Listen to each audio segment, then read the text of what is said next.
Here's the top 25 of the ESPN's FPI rankings. And I wanted you guys to look at this graphic here, and I want you to tell me one team that you think is overrated or underrated, just of those top 25. The whole list is out. Like Auburn is 39 down there. I think they're around South Carolina, Missouri, UCLA, all in the same neighborhood down in the high 30s, low 40s. I got mine. But of the top 25, who is the overrated and most underrated? Go first, Brown. So for me, and by the way, I noticed the SEC sending out a graphic today on likelihood to win the SEC using the ESPN FPI. So the SEC is kind of embracing the ESPN FPI, which I have found in the past to be a little bit polarizing among our audience. Texas at number 5 is overrated, Lance. Florida State at number 14 is underrated. Okay, that's yours, huh? Yep. What about yours? I'll go a different direction then. I think overrated would be Oklahoma at 11, and I think underrated, I seem to do this every year, would be Utah at 15. Yeah. You do. I do find you on the U. It's awful. But they're always right there on the doorstep. One day. For me, the overrated is Florida at 18. Yeah, I would agree with that. Yeah, I don't think they're a top 25 team. I'm not sure I'd put them at 18. If you look at Ole Miss's schedule, Brown, I don't know if Ole Miss can be a top 25 team when it's all said and done next year. I have no problem them being there right now. Yeah, what they've done the last 2 years. I meant to look at that yesterday. But I'm not sure Ole Yeah. Miss finishes the year in the top 25. So they open against Mercer, but then they're at Tulane. How do you feel about that one? Saturday, September 9th. That's a tough game. They're not going to lose at Tulane, Okay, are they? but Spencer Pratt, he's not in the portal. Not yet. Not yet. If he's back, Ty Spears is a big loss. Yeah, I mean, I can't. I don't know. It's going to be a weird game for Ole Miss at Ullman Stadium. This is not played in the Superdome. This is played in Tulane's on-campus facility. Yeah, Ole Miss will beat them. I think Ole Miss wins that game, and then they get Georgia Tech at Vaught Hemingway, so that should be a 3-0 start for them. Yeah. And it gets real after that, though, Dunaway, to your point. That's right. And give me the losses. Well, they're at Alabama the next week. Hard to see them winning that one. They're an underdog. They host LSU the next week. They're going to be a underdog. But they're hosting it. But Yeah. I think LSU wins that game. Yeah, they're hosting Arkansas the next week. They'll be favored. After a bye, they go to Auburn. I'm going to say they're going to be a slight underdog there. They host Vandy. Favored. They host A&M. Favored. They're at Georgia. Underdog. ULM favored. And then they're at State to end the year. I mean, so they got 4 games there with Arkansas, Auburn, A&M, and State. Yeah. That is can it swing at State? It's at State. Ed Rolls in Starkville. That can swing either way. Yeah, to me, worst case 6-6, best case 8-4.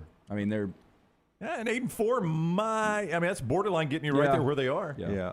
Underrated for me. I'm gonna go with USC at 7. I could see. Like, I'd be okay flipping Texas and USC there. I think Texas could be a playoff team. I don't have a problem them being the highest rated Big 12, but I think USC is a playoff team. Yeah, well, I will say this. USC, okay, so they were a half away from being a playoff team last year. The defense cannot get any worse. And they've brought in beef up front through the portal to try to at least limit some of the tackling deficiencies they had last year. Caleb Williams, I don't know if he can be as good as he was last year, but if he's even close, the offense is going to be, lights out. I'll give you one more I think can exceed where they've got them ranked. I think Washington's a little bit unranked at 21.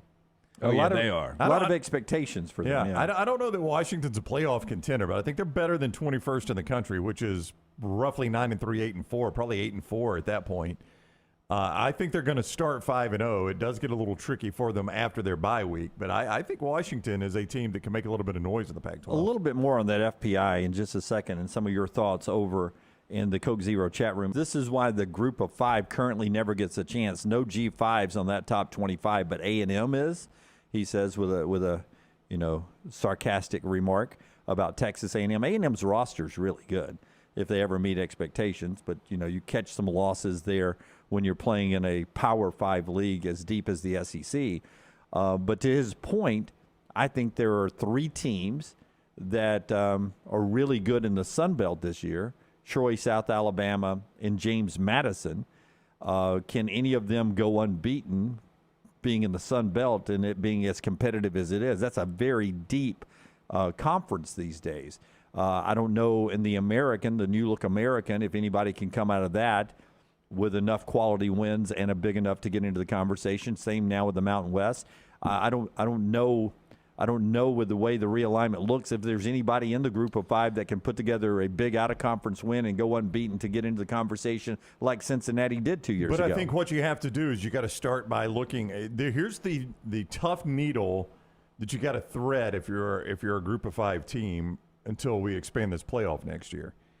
Is you've got to have a good out-of-conference game, a name out-of-conference game, against a team that loses to you, but it does not tank their season.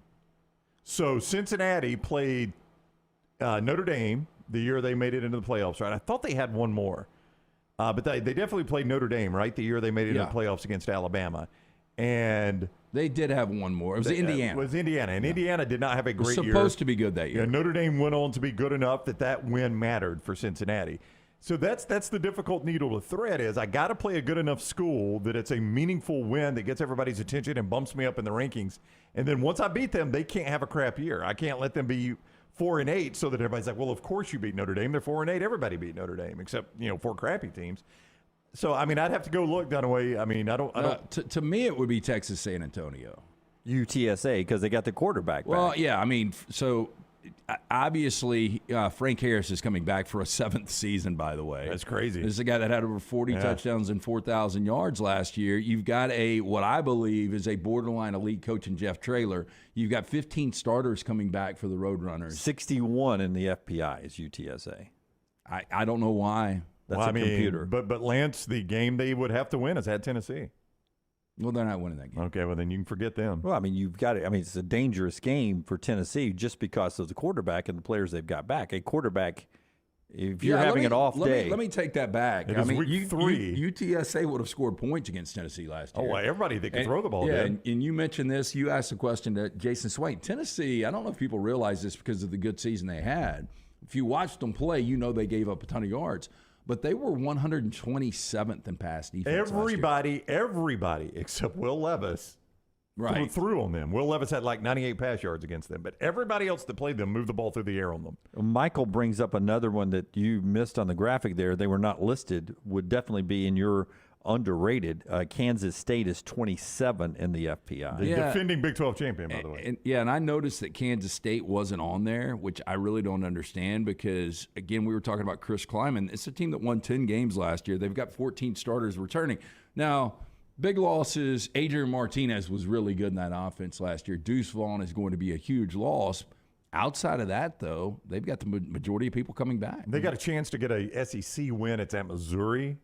I mean, I don't know I think Kansas State would win that game. I would agree with you. I don't know how far that win's going to take you. And I bring up Adrian Martinez. Will Howard is a guy that did start games for them last year, so he will be the starting quarterback. And he was pretty good when he started.